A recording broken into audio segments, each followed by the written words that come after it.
तुमच्या घरात किंवा ओळखीमध्ये ज्येष्ठ नागरिक, विधवा महिला किंवा दिव्यांग व्यक्ती आहेत, तर सरकार त्यांच्या बँक खात्यात दरमहा हक्काचे पैसे जमा करते, पण 90% लोकांना ही योजना माहीतच नाही। संकट काळात किंवा उतार वयात कोणासमोर हात पसरण्याची गरज पडू नये म्हणून महाराष्ट्र सरकारने 5 मोठ्या योजना सुरू केल्या आहेत। तुमचं कुटुंब या यादीत बसतं का? चला पाहूया। दरमहा थेट बँकेत सरकारी मदत मिळवण्याचा सर्वात सोपा मार्ग कोणता? आज आपण अशा योजनांचा उलगडा करणार आहोत ज्या गरजूंचा खूप मोठा आधार बनू शकतात। नमस्कार मित्रांनो, मी आहे निकिता दादासाहेब तुपे आणि तुमचं बॉसवाला मराठी चॅनल मध्ये खूप खूप स्वागत आहे।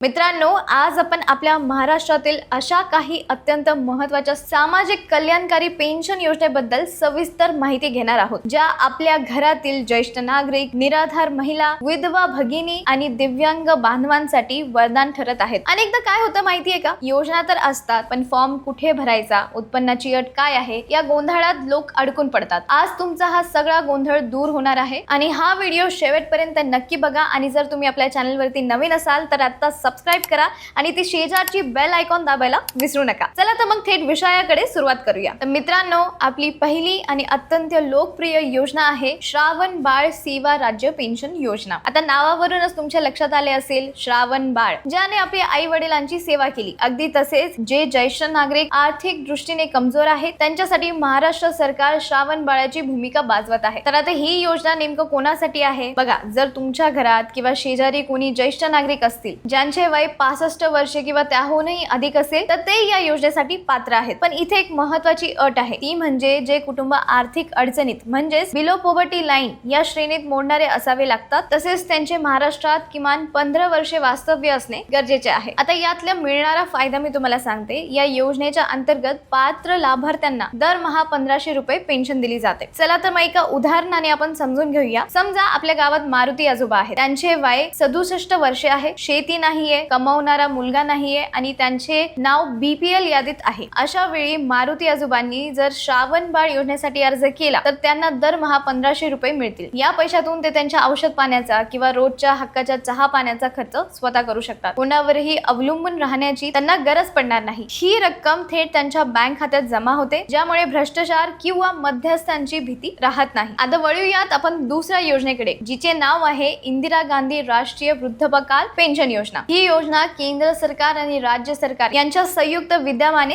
चालवली जाते, म्हणजेच यात केंद्राचाही हिस्सा असतो आणि राज्याचाही। आता पात्रतेचे निकष काय आहे? श्रावण बाळ योजनेत आपण 65 वर्ष वय पाहिले होते, पण या योजनेत वयाची अट थोडी वेगळी आहे। जर ज्येष्ठ नागरिकांचे वय 60 ते 79 च्या दरम्यान असेल तर ते या योजनेचा लाभ घेऊ शकतात। आणि हो, इथेही ते आर्थिक अडचणीच्या रेषेखाली असणे अनिवार्य आहे। त्याचा फायदा काय मिळतो? या योजनेत केंद्र सरकार आणि राज्य सरकार मिळून एकत्रित पेन्शन दिली जाते। यामध्ये वयाच्या 79 वर्षापर्यंत दरमहा 1500 रुपये आर्थिक मदत मिळते आणि लाभार्थ्यांचे वय 80 वर्षांपेक्षा जास्त झाल्यास ही रक्कम केंद्र सरकारच्या नियमानुसार वाढते देखील। तर मित्रांनो, इथे एक गोष्ट समजून घ्या। अनेकदा प्रश्न पडतो की श्रावण बाळ आणि इंदिरा गांधी वृद्धापकाळ योजना नेमका याच्यामध्ये फरक काय आहे? तर सोप्या भाषेत सांगायचं झालं तर वयाच्या अटी आणि निधीचा स्त्रोत यात फरक आहे। 60 ते 64 वयोगटातील BPL ज्येष्ठ नागरिक इंदिरा गांधी योजनेचा लाभ घेऊ शकतात, तर 65 च्या पुढे दोन्ही योजनांचा पर्याय उपलब्ध होतो, परंतु एका व्यक्तीला एकाच पेन्शन योजनेचा लाभ घेता येतो। तर हे लक्षात ठेवा। आता तिसरं म्हणजे आपल्या समाजातील एक अत्यंत संवेदनशील आणि महत्त्वाचा घटक म्हणजे आपल्या विधवा भगिनी। पतीच्या निधनानंतर अनेक महिलांवरती आर्थिक संकट कोसळते। अशाच महिलांना सन्मानाने जगता यावे म्हणून सरकार इंदिरा गांधी राष्ट्रीय विधवा पेन्शन योजना राबवते। आता याच्या पात्रता आणि अटीबद्दल मी तुम्हाला सांगते। या योजनेचा लाभ घेण्यासाठी संबंधित महिलांचे वय 40 ते 79 वर्षाच्या दरम्यान असावे लागते। जर दुर्दैवाने वयाच्या 40व्या वर्षी किंवा त्यानंतर पतीचे छत्र हरवले असेल तर त्या महिला अर्ज करू शकतात। यासोबतच त्या महिलांचे कुटुंब आर्थिक अडचणीच्या रेषेखाली म्हणजे BPL च्या रेषेखाली असणे गरजेचे आहे। आता या योजनेअंतर्गत पात्र विधवा महिलांना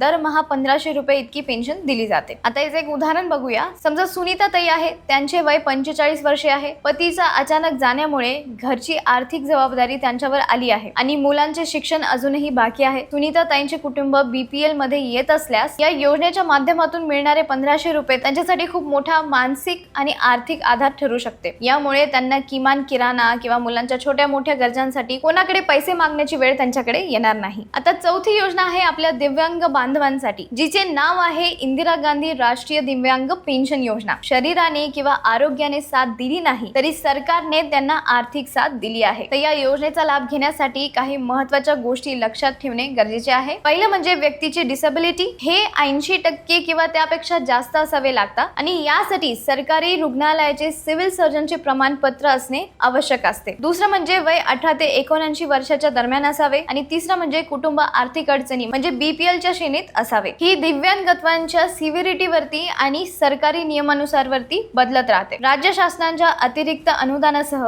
ही रक्कम देखील दरमहा 1500 रुपयांच्या आसपास किंवा त्याहूनही अधिक असू शकते. विचार करा मित्रांनो, 18 वर्षाचा एखादा तरुण जर अपघातामुळे किंवा जन्मापासून 80% पेक्षा जास्त दिव्यांग असेल तर त्याला स्वतःच्या पायावरती उभे राहणे कठीण होते. अशा वेळी ही पेन्शन त्याला दरमहा औषध उपचार, थेरपी किंवा दैनंदिन गरजांसाठी स्वतःचे पैसे खर्च करण्याचे स्वातंत्र्य देते. हा एक प्रकारे त्याच्या स्वाभिमानाचा सन्मान आहे. आता आपण पाहणार आहोत महाराष्ट्रातील अत्यंत व्यापक अशी 5वी योजना, जिचे नाव आहे संजय गांधी निराधार अनुदान योजना. मित्रांनो, ही योजना केवळ वृद्ध किंवा विधवा महिलांसाठी मर्यादित नाही तर समाजातील अशा अनेक घटकांसाठी आहे ज्यांचा खरोखरच कोणी आधार नाही. आता या योजनेचे टार्गेट ऑडियन्स कोण आहेत? निराधार व्यक्ती, ज्यांचे उत्पन्नाचे कोणीही साधन नाही, ज्यांचे आई वडिलांचे छत्र हरवले आहे, अंध, अपंग किंवा गंभीर आजाराने ग्रस्त व्यक्ती, उदाहरणार्थ कर्करोग, TB, कुष्ठरोग किंवा इतर गंभीर आजार ज्यामुळे व्यक्ती काम करू शकत नाही, घटस्फोटित किंवा परितक्या महिला, ज्या महिलांचा घटस्फोट झाला आहे किंवा ज्यांच्या पतीने सोडून दिले आहे आणि ज्यांना सांभाळणारे कोणी नाही, आणि अजून अत्याचारित महिला ज्या संकटात आहे आणि ज्यांच्याकडे उदरनिर्वाहाचा साधन नाही. तर या योजनेसाठी कुटुंबाचे वार्षिक उत्पन्न 21,000 रुपयांपेक्षा जास्त नसावे, पण काही विशेष मॅटर्स मध्ये यात सवलत असू शकते. या योजनेअंतर्गत पात्र लाभार्थ्यांना दरमहा 1500 रुपये पर्यंतची आर्थिक मदत दिली जाते. जर कुटुंबात एकापेक्षा जास्त पात्र व्यक्ती असतील तर त्या प्रमाणात त्या रकमेत नियमानुसार बदल होतो. तर याचे एक जिवंत उदाहरण आपण पाहूया. समजा एका कुटुंबात एक निराधार महिला म्हणजे ज्या महिलांना पतीने सोडून दिली आहे, आपले लहान मुलाबाळासह राहते, माहेरची परिस्थिती ही गरिबीची आहे. अशा वेळी संजय गांधी निराधार योजनेचा फॉर्म भरून त्या महिलांना दरमहा 1500 रुपयांचा हक्काचा आधार मिळतो, ज्यामुळे ती आपल्या मुलांना किमान 2 वेळेचे अन्न देऊ शकते. आता तुम्ही म्हणाल, निकिता ताई, योजना तर समजल्या, पण योजनेसाठी कागदपत्रे कोणती लागतात आणि अर्ज कुठे करायचा? तर लक्ष देऊन ऐका, तुम्ही डायरी आणि पेन घेऊन ही नावे लिहून घेऊ शकताय. पहिला म्हणजे वयाचा पुरावा लागतो, जसे की आधार कार्ड, मतदान कार्ड किंवा TC. दुसरं म्हणजे उत्पन्नाचा दाखला, तहसीलदार किंवा अधिकृत प्राधिकाऱ्याने दिलेला दाखला म्हणजे BPL रेशन कार्ड किंवा वार्षिक उत्पन्नाचा दाखला. तिसरं म्हणजे रहिवासी पुरावा, महाराष्ट्राचे डॉमिसाईल प्रमाणपत्र किंवा किमान 15 वर्ष राहिल्याचा पुरावा. चौथं म्हणजे बँक पासबुकची झेरॉक्स, कारण पैसे थेट खात्यात येतात. आणि पाचवं म्हणजे विशिष्ट प्रमाणपत्र, विधवा महिलांसाठी पतीच्या निधनाचा दाखला, दिव्यांगांसाठी 80% दिव्यांगत्वाचे प्रमाणपत्र आणि आजारी व्यक्तींचे वैद्यकीय अहवाल. आता प्रश्न पडतो की अर्ज कुठे करायचा? तर तुम्ही तुमच्या गावातील किंवा शहरातील आपले सरकारी सेवा केंद्र म्हणजे CSC सेंटर, सेतू कार्यालय किंवा तहसीलदार कार्यालयात जाऊन याचा फॉर्म भरू शकताय. तिथे संजय गांधी योजना किंवा सामाजिक न्याय विभागाचा एक विशेष कक्ष असतो. तिथे सर्व कागदपत्रे जमा करावी लागतात आणि एकदा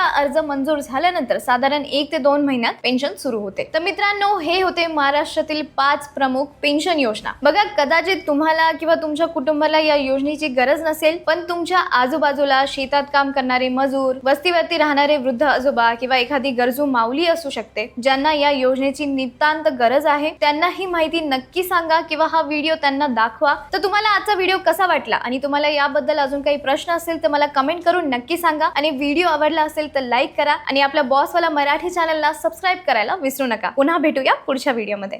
ब्रँड पार्टनरशिप आणि ॲडव्हर्टाइजमेंट इन्क्वायरीसाठी ईमेल करा brand@bosswala.com.